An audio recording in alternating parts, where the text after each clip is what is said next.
মাত্র 3টি উপকরণ দিয়ে বানিয়ে নিব বিস্কুট। এটি বিকেলের একটি মজার খাবার। তার জন্য প্রথমে আমরা 2টি ডিম ভেঙে নিব।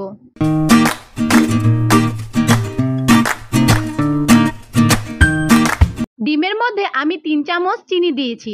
আপনারা চাইলে মিষ্টি কম বেশি করে নিতে পারেন।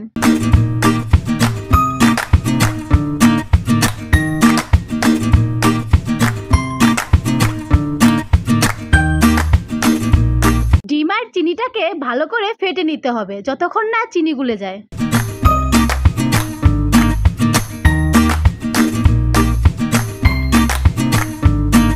ফেটানো ডিমের মধ্যে 2 কাপ আটা অথবা ময়দা দিয়ে দিব। মিশ্রণটাকে ভালো করে মেখে নিলে একটি ডো তৈরি হয়ে যাবে।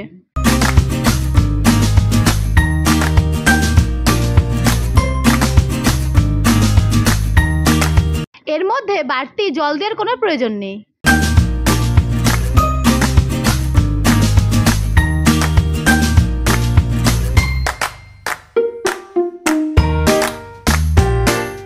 ডোটিকে মোটা করে বেলে নিব।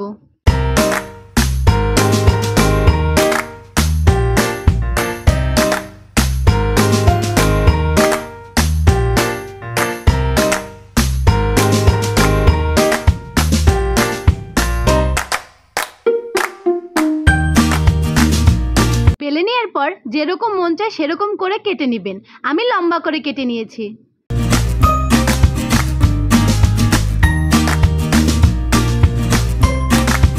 তারপরে একটি কড়াইতে তেল দিয়ে গরম করে নেই। তেলের মধ্যে এক এক করে বিস্কিটগুলো দিয়ে ভালো করে ভেজে নিই।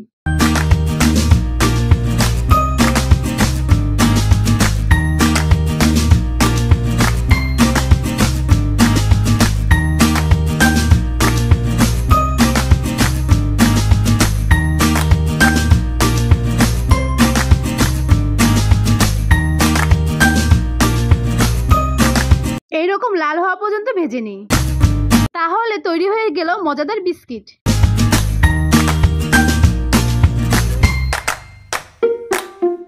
এই রেসিপিটা আমার শাশুড়ি মায়ের। তিনিই আমাকে শিখিয়েছেন। আজ আমি আপনাদের সকলকে শিখিয়ে দিলাম।